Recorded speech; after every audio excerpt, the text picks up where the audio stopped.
Well, hello, ladies and gentlemen. Welcome back to another edition of Face2Face here on our Facebook page, ekartingnews.com. My name is Rob Howden, joined by David Cole. I'm up here in Cambridge, Ontario, Canada. David, of course, in Grand Rapids, Michigan. We have another one of our shows lined up here for today. Another one scheduled for Thursday, but we don't really know who it's going to be yet. We have a couple people that we're working with kind of on the in the queue, if you will. David Cole, we're into another week. It is May the 19th. I think we can take a deep breath with the fact that a number of tracks have started kind of rolling, whether it's been practice, testing. We've had some races being run as well. So finally, things starting to open up a little bit. The karting industry starting to get rolling again. Slowly but surely, as we keep saying, we got to keep taking those baby steps back to what we want to get back to, which is reality and normal life. Being able to go where we want, when we want, being able to go across the borders, as we kind of talked about in the pre-race show. So we're slowly getting there. Again, we're in uncertain times. We're not quite sure exactly what's going on with this virus. We're still learning each day, each hour about it, and what we can do and what we can't do, and just certain factors that go into being able to go back to the racetrack in certain areas of the country and other countries as well. One thing I would throw out there, obviously, we are going back to the track, and I know that there's obviously personal responsibility for all of us that are going back to the racetrack. The tracks, the clubs, they can do the best they can, of course, in trying to make sure we have social distancing. We spread the pits out. But there's also just some personal responsibility that everybody has to take. When you go to the racetrack, especially now, believe in the extent of the virus or not, or how it spreads, whatever it may be. If there's certain parts of the population which it kind of attacks more. The bottom line is right now we're trying to respect and take care of our friends and everyone. When you go to the racetrack, you're also, David, I think people need to understand that we're under the watchful eye, right? The tracks that are opening up right now are under the microscope. So when they're putting these COVID-19 procedures in place, everybody needs to do those and more. When you're at a race somewhere, don't bring your grandparents with you. Don't bring the whole family with you. If you're not racing, don't go to the track. That's the bottom line here right now. Go to the track with the mom, the dad, and the kid, or whatever it may be, right? Let's keep a small amount of people. I've heard rumors about all these people coming out to races and people high-fiving each other afterwards. Yeah, maybe that's okay. But again, we're under the watchful eye of county governments and health officials. We just have to make sure we're smart so that everybody gets to open up. Well, again, there's kind of two parts to that. The first part is we got to look at from the top down in a way. I mean, NASCAR opened up this weekend. Yep. No fans. We have never seen. Now, mind you, some people joke that nobody goes to NASCAR races anymore. But the fact is that the grandstands were completely empty. And we saw all these drivers wearing masks. We saw crew members wearing masks. We saw, people, doing their social distancing as much as possible as you can within racing, within the racing scope of things. And, so that's got to trend down to what we're doing in karting as well. And I think we're starting to see that. Challenging Americas is one that's saying, no, you get one pit pass per driver. Yep. So the driver and somebody else, unless you're a minor and you have the ability to have a parent and a mechanic or two parents, and that's it. And Pat's Acres, they allowed nobody in the paddock unless it was a mechanic or a parent. Same situation there. So we're, Newcastle is kind of the same way as well. I'm not quite sure if they have a limiting number on that, but there's no spectator area. So you're either in your paddock or you're at the fence. So there's a lot of things that we're learning from all these different racetracks around the country. But the other thing too is that when you're in racing, you have you're in race mode, and you're going to high five somebody after something happens that's really cool. And it's just spur of the moment. It's just that natural instinct to show emotion. And I mean, okay, so give somebody a high five, but put some hand sanitizer on right away. I mean, it's just we're all doing it. We're all going to grocery stores, getting groceries, and then we clean our hands, sanitize our groceries, clean our hands, and just follow those steps in order to keep from things spreading. And that's the biggest thing. So it's just, wash your hands more and more, keep the hand sanitizer handy, limit the contact that you have with people who are outside your family. But take care of your immune system too. Let's talk about that. Get outside, roll around in the dirt a little bit, right? Get some sunlight, get some vitamin D, take care of yourself. Jump on the trampoline, go do walks, mow your grass, do yard work. That's it. All right, well, let's jump into it now. We've kind of talked a little bit about kind of where we are, what's going on. Of course, as you folks know, we have a lot of content coming out here on ekartingnews.com. David is continually updating our COVID-19 track status update article. We kind of put that out there every day for people to click in on. You're able to see your track.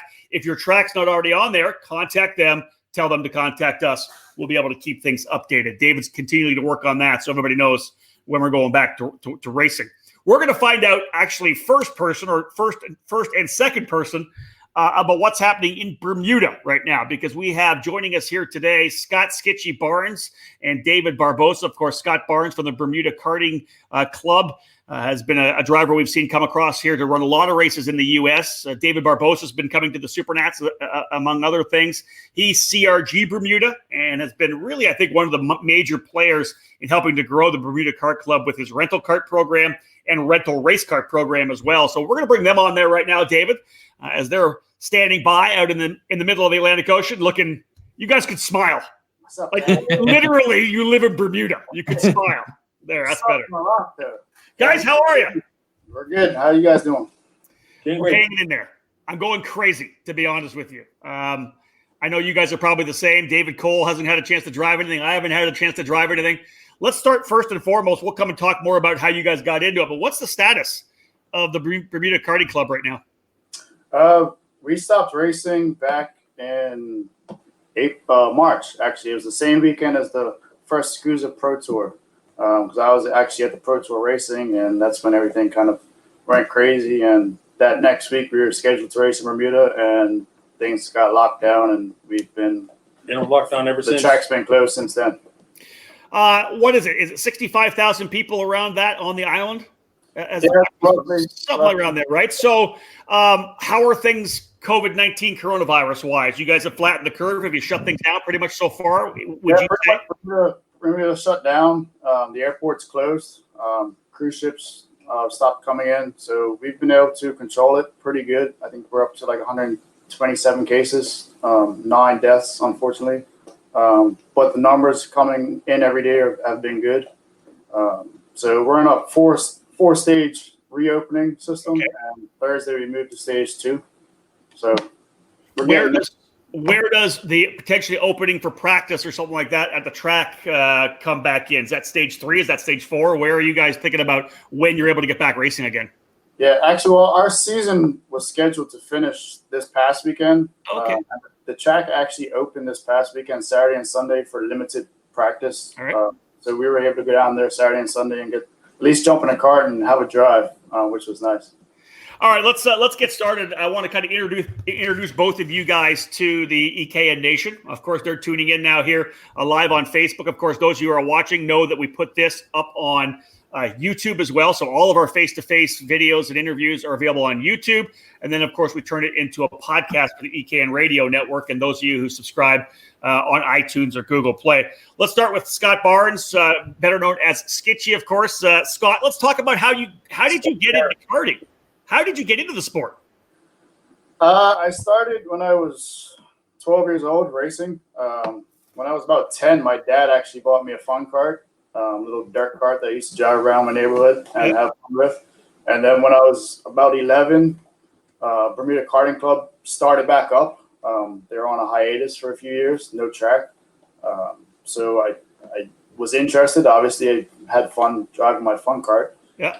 So the first year, I actually drove my fun kart around the track for half the season. Got my ass handed to me because I got dirt tires and little Briggs and Stratton motor.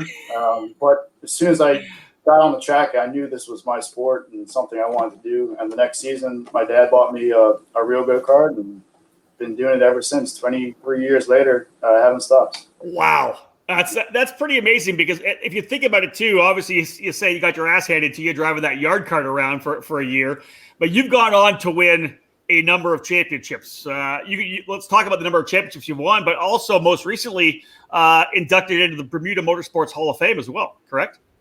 Yeah. So like I said, I've been in Bermuda for 23 nonstop years. It's been a long time.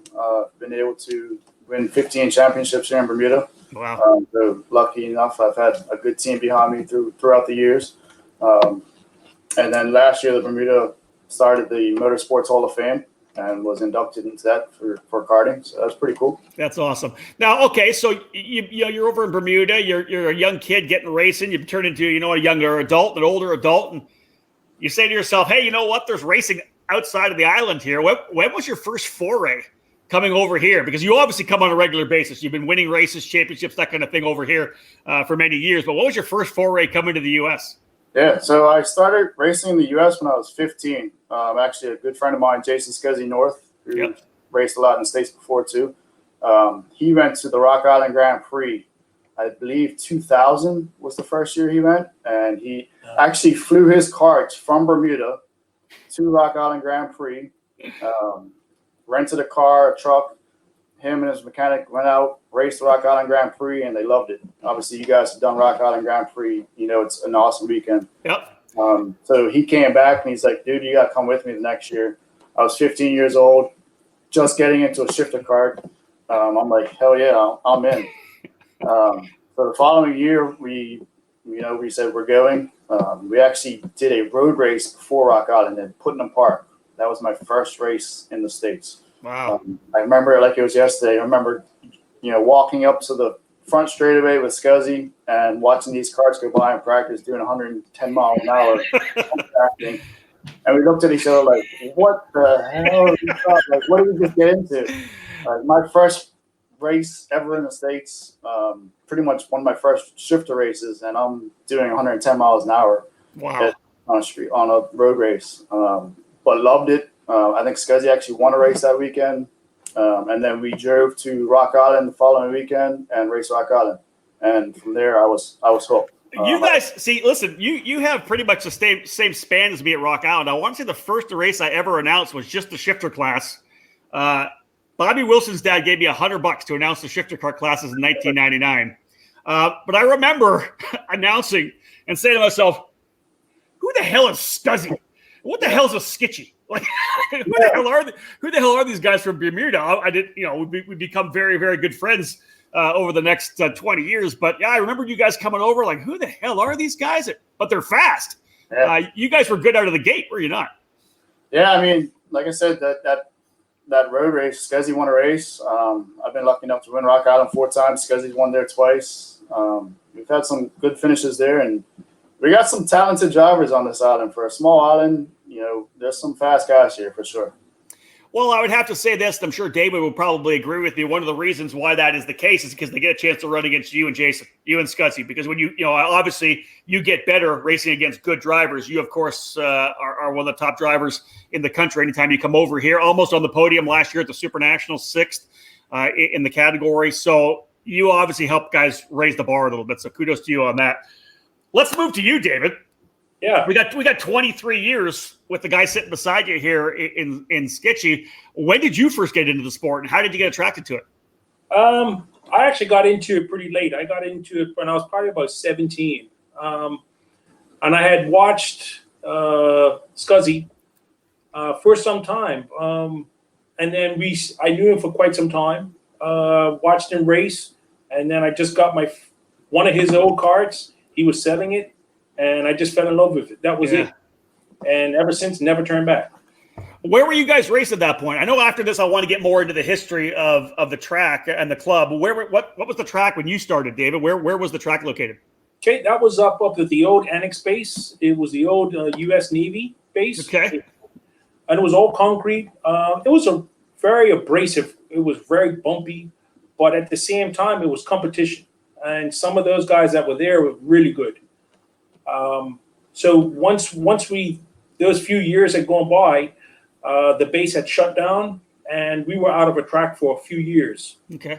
And then we started working on things, getting a new track involved, and from there we got it.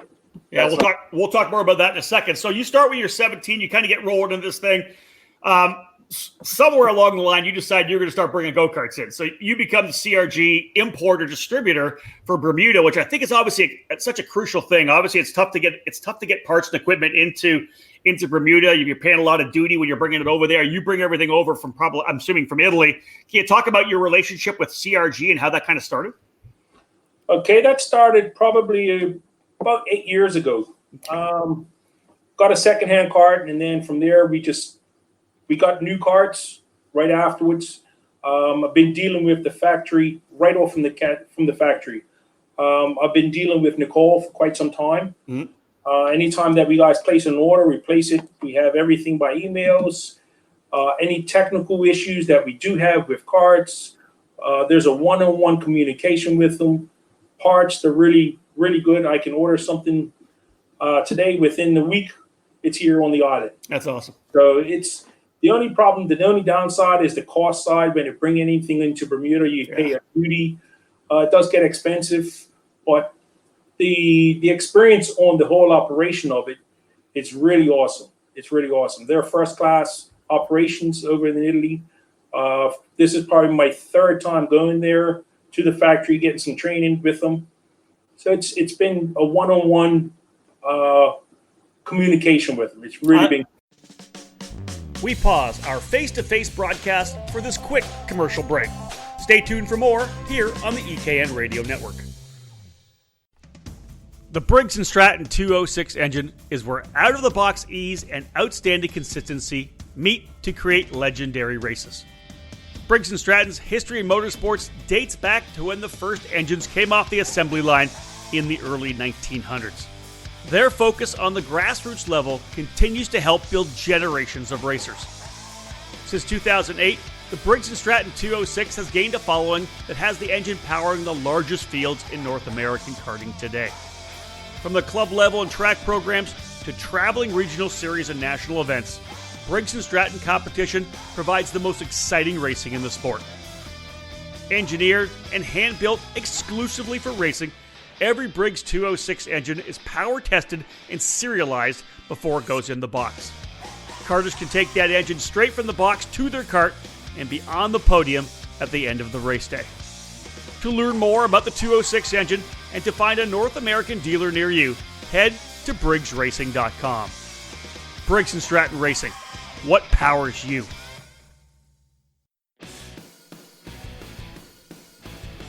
Feel like you're racing alongside the many legends that have called CRG home. With direct factory support, the CRG Nordam operation is the North American distributor for all CRG products related to karting and is based just outside Houston, Texas. The complete racing chassis line, including the famous Road Rebel shifter kart, is available through CRG Nordam. The growing FS4 Briggs & Stratton focused chassis is expanding worldwide, including right here in North America. Many tracks, indoor and outdoor, have made the switch to the Centurion rental kart line through CRG. New for the 2020 season is the Mini Hero for cadet racing, homologated for FIA competitions around the world. Head over to kartcrg.com or find them on all social media networks.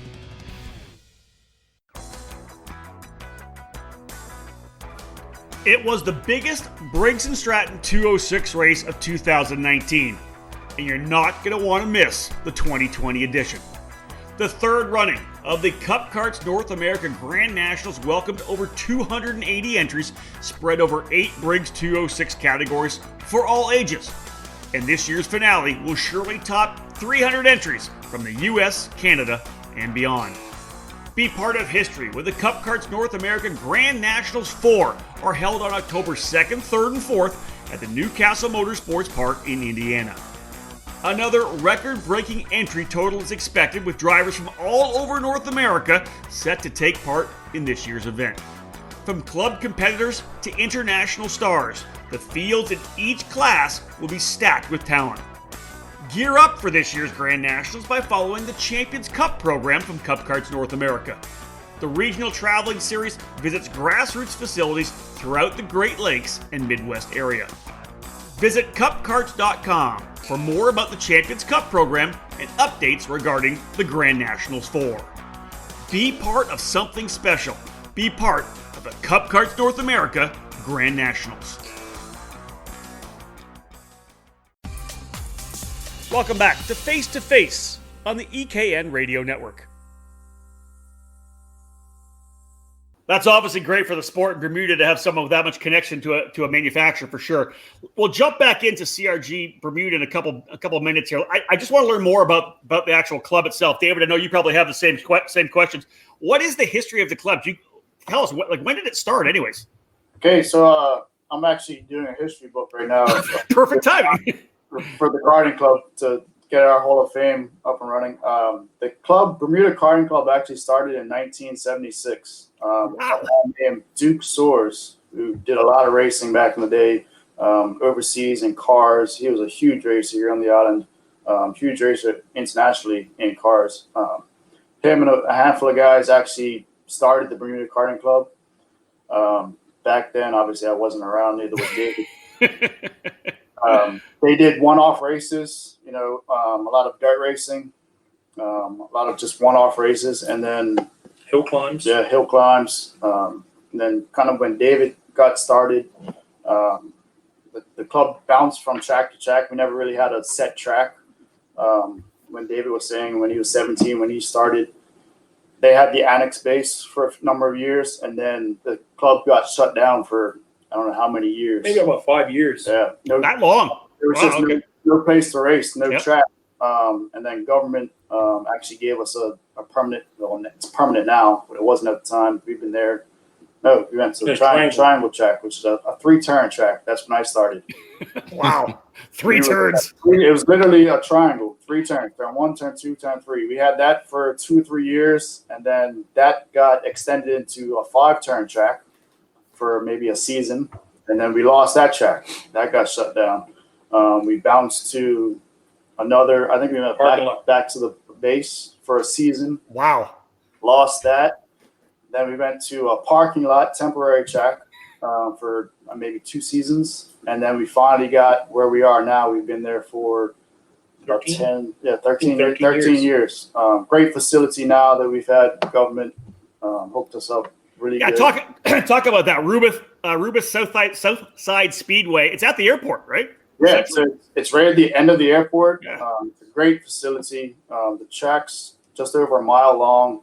We actually go-karts race there, and then the street bikes race when we're not racing. Yeah. And then right across from it is a motocross racetrack. So all 3 motorsports race at the same complex. Pretty cool. We've been there for the last 13 years, and it's been great. So give our listeners a little insight. Is the class structure? What kind of classes do you guys run in Bermuda? You good? So we have 2 junior classes. We have a cadet 60 from 7 to 12, and then we have tag junior from 7 or 12 to 15. Mm-hmm. Running the tag junior program, and then we have 4 adult classes. We have a tag 125.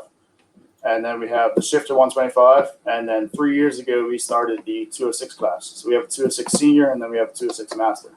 And the 206 has been a pretty big thing. I know that, David, you've kind of come in there as well with some arrive and drive opportunities, but the 206 really has been a kind of a solid thing to give you guys some base of drivers. Am I correct?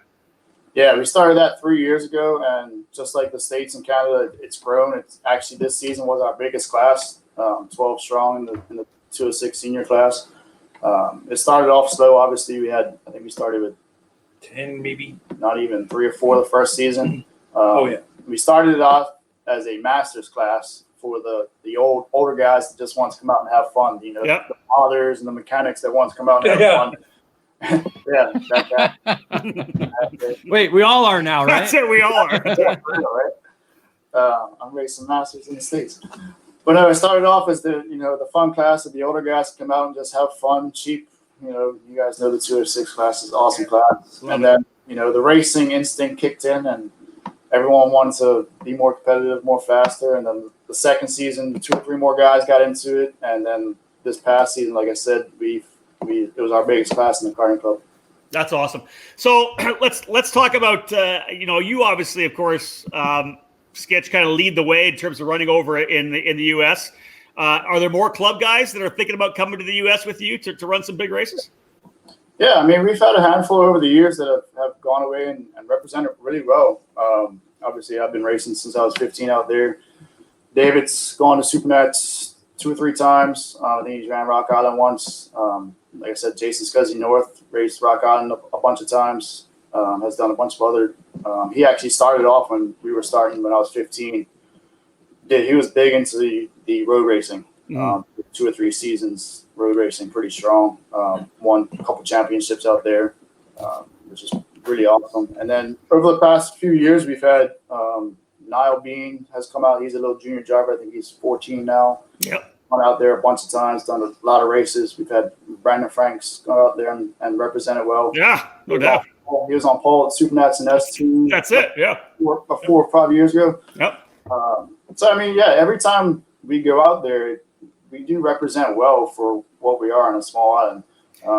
The hardest part is coming from this small island where our track here is night and day compared to any track in the States. Very abrasive track. There's no grip. The rubber doesn't get laid down like it does in the States. So it's night and day racing here and then going away and racing on a quote-unquote proper go-kart track. Not that our track isn't proper or anything, but the grip level is totally different than the stateside. Very, very abrasive. Yeah. I was going to say, do you think that helps you going road racing and street racing? Because there's really not a lot of grip, especially in street racing. Do you think that helps kind of the transition? Because, every Saturday morning we go to Rock Island, there's completely no grip whatsoever. Yeah, I think our track definitely helps us when we go race on a track that has a lot of grip, because here we have to jive so much harder to find that grip. I mean, I remember when we went to Italy last year with, we had 4 kids that were 14, 15, 16 with us, and that was their first time in the States at a real track. And we were walking on the track, and the shoes were gripping to the track. There was so much grip. We're like, what's this? It's like, this is a real good track. So, I mean, it's harder for us, but at the same time, I feel like it makes us better drivers. So, I mean, it is what it is. It's just really hard to seat time wise as well. We don't have nearly the amount of seat time that most guys have when we go out there and compete at these big national races. So just not having that seat time is key for us or for them. Yeah, because typically you guys only race once or twice a month, if that, and then you guys shut down for a certain period of time. Yeah, we race September to May every other week. So we have a 15 race season, which is pretty long, but we only race on Sundays. It's not a 2-day event. But you can still go down and practice during the week. It's just get costly on tires, fuel, right? Stuff. So I mean, at the same time, if you want to be good, you got to practice. Yeah, that's true. Just like anything else. Yeah. Let's jump back into the CRG Bermuda program, because David, I want to talk to you a bit about the rental car program. When I came over with you guys for the Dockside Grand Prix, you had your CRG Centurion carts, your rental carts there, and we did some rental racing, which was fun. But you also then started the 206 rental cart program, so that people in Bermuda wanted to come and try the sport, they could jump into a rental cart that you guys had put together. Let's first talk about the program itself. So you decided to bring the rental carts in. How do you utilize the Centurion carts, the CRG rental carts? Okay, so what I do is basically I evaluate kids, adults, whatever they are. I get the kids, whatever age they can. I start them at about 6 years old, and then I move them up. So what I can do is I have adults that come in, we get them out, they have fun, and then I watch them progressively. So we have a couple sessions out on the track, and then we can just get better and better and better times. So it's just basically managing the kids and adults all in one group. So we can do it all. Are you based right at the track with all your stuff? I've got 2 containers down there. I've got all my equipment, everything down there. So and what about, so what all can you provide too? Because I know David and I are always talking to guys when we're at tracks and say, hey, if you want to have a good time, if you want to have a bit of a karting vacation, get a hold of the guys at Bermuda. Head over, take the family to Bermuda, have some fun, hit the beaches, golf courses, whatever it may be, but you get some racing in as well. And you have the arrive and drive for them to do that. Do you provide absolutely everything for them if they want to come and drive? Everything you got to provide. Everything is covered. You just show up. We have a beach. We have a beach right across. If you want to have your girlfriend or your wife that wants to go to the beach, she can go to the beach, and you're doing go-karts for the rest of the day. Literally, you can walk across the road, and there's a beautiful pink sand beach, crystal clear water. So I mean, David started the actual arrive and drive race cars last season. 2 years. 2 years ago. So basically, you can show up on Sunday morning. It's cheap too. It's only $200 plus tires. He provides everything: gas, suit, helmet. You can show up and race with us. These are brand new cards. Yeah, brand new cards, brand new engines. Everything's all top of the line. Man, definitely, it'd be nice next season to get some international guys to come down. I mean, because our season kind of runs when the U.S. is not racing. We run September to May. yeah. So all the guys that get the snow and stuff. Perfect destination. Come to Bermuda for the weekend. You know, your wife or your girlfriend can hang on the beach while you race a go-kart on Sunday. I mean, what better vacation as a racer can you ask for? I like the idea of that. I think David could bring Renee over, but I think Alicia would want to get in a cart and kick my ass. That's the only problem, right? She wouldn't want to be on the beach. Yeah, bro. That program has actually been great for the club. This season, actually, David had 4 or 5 guys full time. So getting away from the international guys in Bermuda that can't afford to buy a cart, they can come down, do David's rentals for $200 a day, and still racing. David maintains them, does all the hard work. These guys just show up on Sunday. Show up on the race day. And that's a great deal. So, I mean, it's been great to try to grow the karting club, get new guys into the sport in Bermuda, guys that are interested in karting that want to try it. It's perfect for the Bermuda Karting Club to try to grow it. You know, I love the fact that you guys kind of bring everyone in together as a family. I wrote about it and talked about how great that club was when I went to the dockside race, because it just felt being in the paddock like it was just a big family. Everybody was having a great time. The racing was tremendous, but the sense of community there, I think, was amazing. And that's why I want to segue into you getting a bunch of guys together and going to the CRG 24 Hours of Italy. You talked about going – you come over here to the U.S. and North America to race, but you guys went to Italy to run that CRG 24-hour race. Talk about that experience a little bit. How was that? That was one event that will never be forgotten about. So we had some of the teenager guys that were good. We had all handpicked. And so what we did is me and Scott, we worked together. We made a plan. We had to have training sessions. We had to go to the gym. We had running sessions. Everything that we could do to improve our ability. We did track time. We did as much as we could. We went over to Italy. I think we had 8 guys, 7? 8 drivers. 8 drivers. Yeah. And there was 20 of us that went. I mean, mom's dad, a couple mechanics. Yep. It was awesome. I mean, David's not doing it justice. It was a trip of a lifetime, especially I've been racing cars for 23 years, been racing in the States for 20 years. And to be able to go race in Europe as a karter, there's some badass guys. That's where racing is awesome. To be able to go out there in Italy and race against these guys was awesome. For David to put that together, I mean, it was first class. That track, Adrena track, is amazing. Yeah, Avery facility is amazing. CRG put on a world-class event with that 24-hour race. Hands down, one of the top highlights that I have in karting. So we had other plans as well. We also we had spoken to some of the other drivers that came with us. What we planned is a one-on-one session at South Garda. A couple of them were in shifters and some were in the OK engines. We got the whole afternoon session out on the track. Wow. It was incredible. And that was all through CRG. They actually put on the top class. Yeah, got to do a day at the CRG factory touring. That day was a full tour of the CRG factory. That factory is first class. I mean, you could eat off their floors. Their factory is amazing. So yeah, it was definitely an awesome trip. Something that we'll all remember as drivers for sure. Is that going to be a one-off thing, or do you guys think maybe you want to go back again and maybe took what you learned and try to apply that to the next experience? Yeah, definitely. Everyone wants to go back. We were planning on going back this year. Luckily, it kind of hit. It obviously got canceled with the COVID, so it kind of worked in our favor. The last minute, we ended up pulling out. But I mean, all drivers wanted to go back. I think we're definitely planning on going back. We're definitely going to plan on for this season when they introduce if they're going to be doing the 24-hour for this year or next year. We're going to be in for it again. But I mean, we ran out there kind of blind. We had never done anything like that. 24-hour race. We didn't know what to expect. We were one of the only teams without radio communications in the helmets. I mean, we were holding up signs to pit and stuff. We learned so much in those 2 days that when we go back, we will be a lot better. I think we ended up placing 29 out of 40 teams. We ran in the top 17 to 21 for a lot of the race. We had technical issues. Had a couple bad carts that were slow.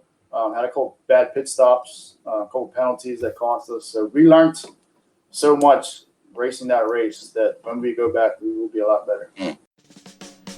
We pause our face-to-face broadcast for this quick commercial break. Stay tuned for more here on the EKN Radio Network. In racing, experience is priceless. Franklin Motorsports is a leader in the karting industry with over 50 years of combined karting experience, and we can provide you with everything you need to go racing.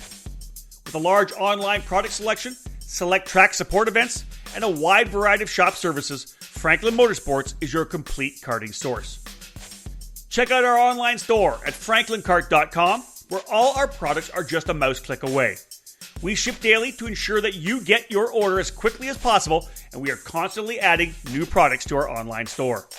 We specialize in IAME engines, Tillett seats, ceramic product line, OTK products, Briggs & Stratton engines, and of course, our championship-winning Merlin chassis.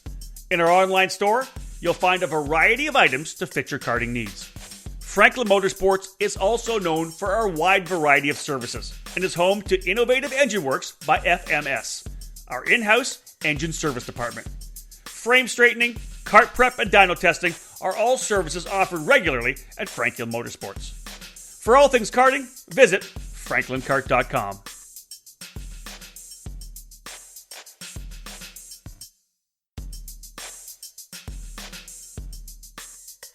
All over the karting world, everyone knows OTK is the gold standard for quality and performance.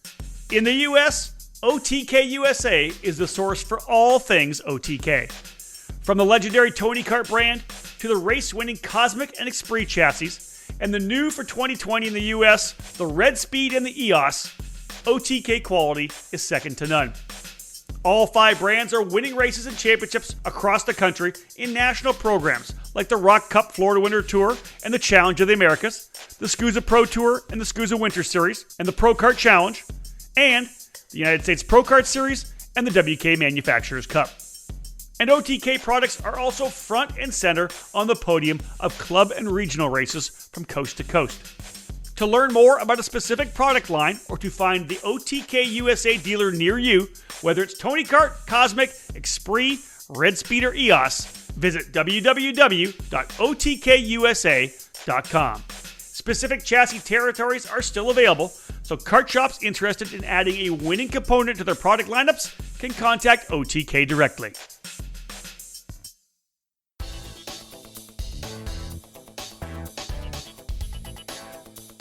This season marks the 20th anniversary of the U.S. Rotax Grand Nationals. The iconic single race national championship returns this season and will be held over the 4th of July holiday weekend. The 2020 U.S. Grand Nationals is set to run inside of Charlotte Motor Speedway on the newly repaved kart circuit. The track has hosted world and international events in the past, and the U.S. Rotax Grand Nationals will help usher in a new era for the facility. Drivers from all over the U.S. and the world are invited to compete on July 2nd to 5th in Concord, North Carolina. Classes range from Senior Max and Masters Max to Junior, Mini, and Micro. A Briggs 206 Pro Division has been included to welcome local and regional competitors to experience this historic event. Rotax races will be competing for tickets to the Rotax Grand Finals, the Olympics of karting, set for November 7 to 14 at the Bahrain International Karting Circuit. Visit racerotax.com to learn more about this year's U.S. Rotax Grand Nationals and register today to take part in this historic event.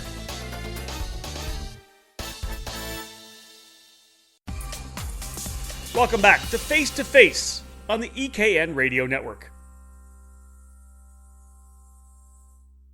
That's awesome. Let's get back and talk a little bit about Bermuda. We'll kind of cap things off with that. We'll see if we have any questions coming up on our comments as well.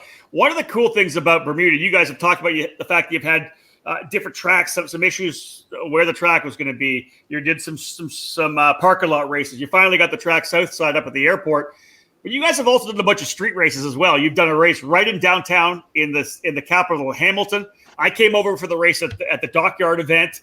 That was kind of during the whole what's it called, America's Cup, right? So all the boats were all docked there, and so they built that pier, the man-made pier out there. You know, you guys were talking about potentially having a race there. Are we going to see another street race coming soon for Bermuda or what? Yeah, so I mean, over the years we've had our street races started back in '98. We had 4 street races in the heart of the city, Hamilton. We had 4 back-to-back. I think it might have been 99, 2000, 2001, 2002, back-to-back races. Back then, they were only one day, so everything got done on Sunday. It was a big rush, but they were great events. The last one, I was 17 in 2002. So we had this long break, I think 13 years. We never had a street race. Oh, yeah. And then I became president, and I'm like, we're going back to street racing. Like, we have to do this. So I started the Dockyard Grand Prix, small check that you went to, and that was the first time that we ever raced in Dockyard. That was fun.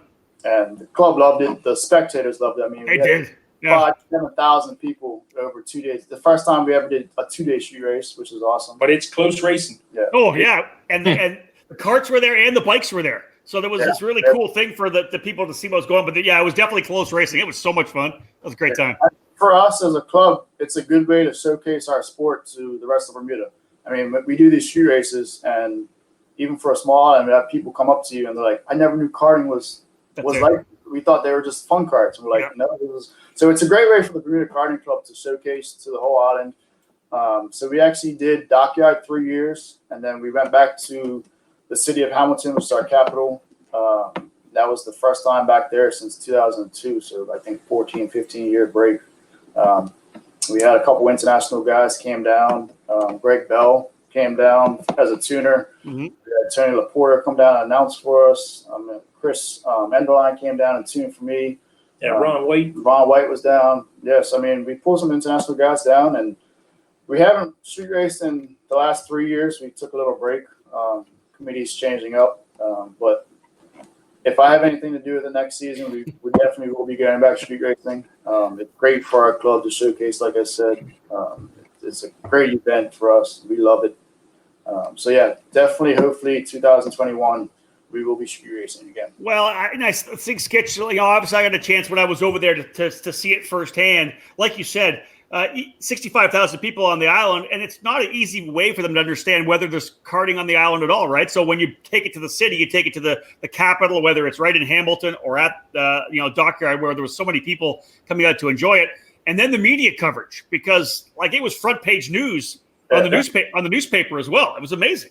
Yes, Bermudians are hardcore racers, man. We love to race. Karting, bikes, boats. Yeah. We're hardcore racers down here on this island. We love our racing. So when a street race like this happens, like I said, we were getting over 5,000 spectators. Imagine Rock Island with 4 deep around the whole track. That's what it's like for our street races, which is awesome. It was amazing. That's one of your first times actually going to a track by boat. Yeah, it's the first time I ever had to go take a boat to the racetrack. It was awesome. So hopefully, definitely 2021, we'll be street racing again. Hopefully, we want to invite some international drivers down. We had the last one we did in Dockyard. We had Austin Riley come down and race with us. Mm-hmm. He's moved on to cars now, so that was pretty cool. We've had one international driver, but fingers crossed. Hey, let's bring this one up, Dave. Tom Harleman.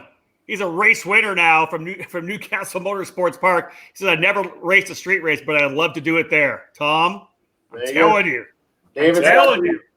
David's got the arriving drives for you. That's it. You can be racing him on street race. See a brand new CRG. And that's the key, right?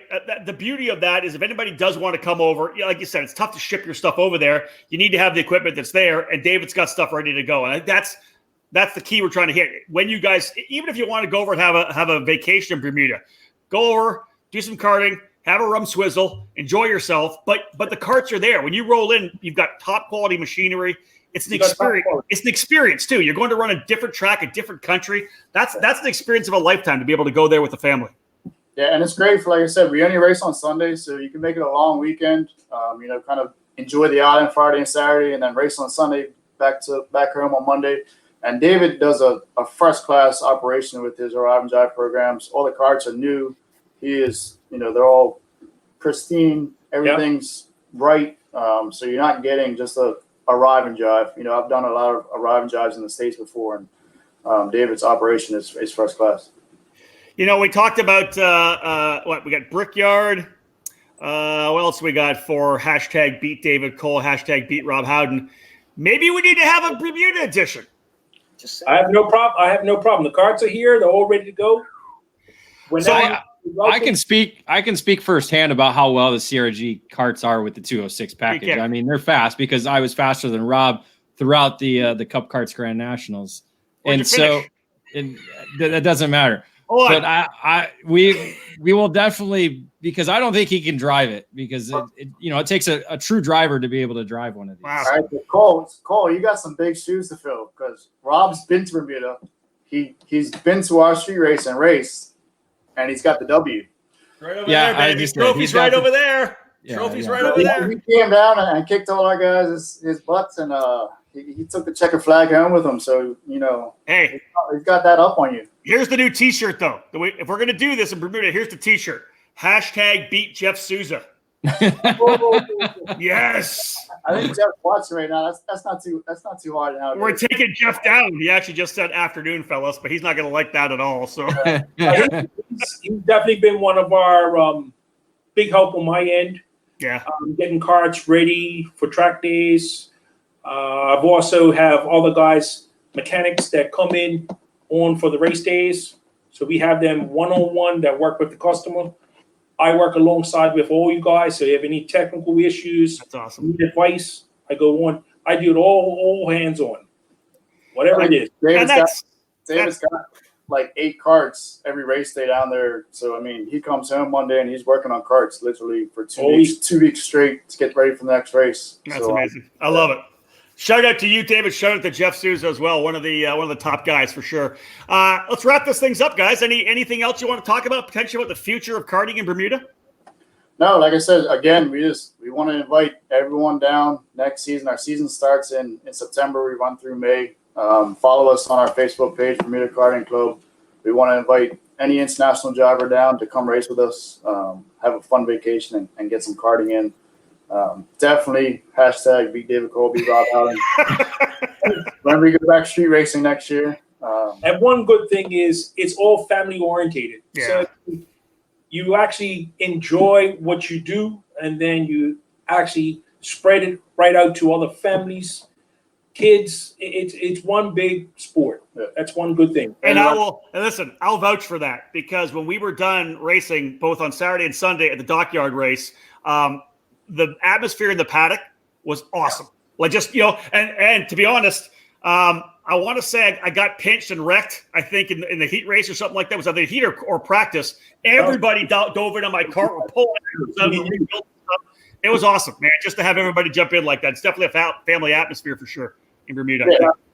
Me and Scott have raced alongside for quite some time. We're fierce battles. At the end of the day, it is what it is. We leave it out on the track, and then we just go along with it. So here's the deal, guys. The way the sport's kind of rolling right now is great. We have so many awesome places you can go. You can run the Indianapolis Motor Speedway with Battle of the Brickyard. You can go back to Quincy in the Park, iconic street race, right? If you want to have an experience in karting, you go to the Bermuda Kart Club. You spend a week out there, whatever it may be. You run the race. You spend some time on the beach. You hop on Sketchy's boat and go fishing a little bit in the Hakuna Matata. Like, it's just that would be an experience of karting that I don't think anybody would have. And of course, David, you can make it super easy for everybody. Yep, I can. The hospitality that you have here, especially with Bermudians, yeah, they actually give everything they can straight out to anybody. It's the hospitality it's not doesn't put a price tag on it. You can have friends. You can have friends for the rest of your life just by doing a small little piece for the rest of your life. Goes a long way. That's it. And if you're lucky, you can have fish livers with Scott's dad. Yeah. Not me. All right, guys, we're done. Hey, listen, appreciate you both coming on. Stay safe out at Bermuda. Again, folks, it's an experience you'd want to take. Trust me, I'll do it anytime. I've told Scott that. Anytime there's an opportunity for me to come back over to be part of the Bermuda Karting Club family, I would do it in a heartbeat. It's a ton of fun there. And as David said, the people are absolutely amazing. And I think that if we get a chance to do it again, we'll bring a bunch more international drivers over to make it fun. Guys, thank you so much. Hey, Appreciate I'm you putting guys. my money on Rob, just throwing that out there. Oh, come on. Good call. Good So call. I got to work on Dave's card, so I'm doing. There we go. You'll have to work a lot on it because he never finishes street races. Now, hold on. Before I let them go, I won this year's bet with Skitchy. I beat him twice out of the 3 races we had together in the Ignite class. So All right. I won this year. I didn't race one of those races. But it doesn't matter. You didn't race, so I still win. Guys, thank you so much for Bermuda. We appreciate it. You take care of yourself. We'll see you soon. Yeah. Super Nats for sure. All right, guys, we Appreciate it, appreciate Thanks, it. guys. Yeah. So David Cole, there you go. The Bermuda Throwdown. Hashtag beat David Cole. Hashtag beat Rob Howden. Hashtag beat Jeff Souza. So, of course, Jeff, I think the reigning champion in the 206 Masters category. So we'll have to go head-to-head with Jeff when we get out there. But Tom Harleman, definitely get a group over. Come over and run some races. I think that'd be fun, David. You'd love it. I'm telling you, the hospitality, the people in Bermuda, second to none. Amazing.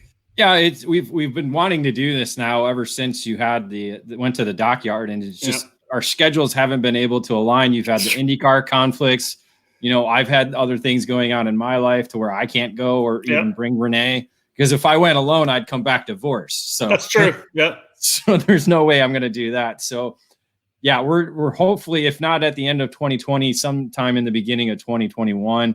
You know, we have spring break here where we're able to jet out and leave the kids, hopefully. So yes, drop the kids off at the grandparents. Oh, we've been with them ladies. for what, 9-10 weeks straight now. So it's time to get rid of them for a couple of weeks here and there. I bet you're going crazy. All right, guys. Again, thank you so much for joining us here in this edition of Face to Face. We're lining up a couple more people for this week. Got a couple people already lined up for next week. It should be a couple of great shows coming up. We're going to delve a little bit into the sport, some of the history of the sport. We're looking at doing a happy hour with Howden pretty soon as well. We're thinking about bringing some of the world's worst photographers, motorsports photographers, on with us. It's karting, so we take what they give us. We really have no choice. So blurry or not. Yes. Todd McCall, blurryphotos.com. Or from the same spot. Yeah. We actually have to physically change the pictures ourselves and go in and out to have some different perspective because they're so bad at what they do. Lazy. That's coming. We're going to do a happy hour with Howden too, with some cocktails. So that you may want to send the kids to the babysitter for that one. We're going to have some fun. Otherwise, big thank you to both David Barbosa and Scott Skitchy Barnes from the Bermuda Karting Club and CRG Bermuda for joining us here today on Face to Face. Thanks, folks. Again, take care of yourself. We're going racing. Make sure to look at the updates on ekartingnews.com. David over there continues to update the that particular article, the status, kart club status. I'll let you know whether your club is racing, and we're looking forward to getting back at it. We should be having some more events opening soon. Thanks again, folks. Take care of yourself. Okay.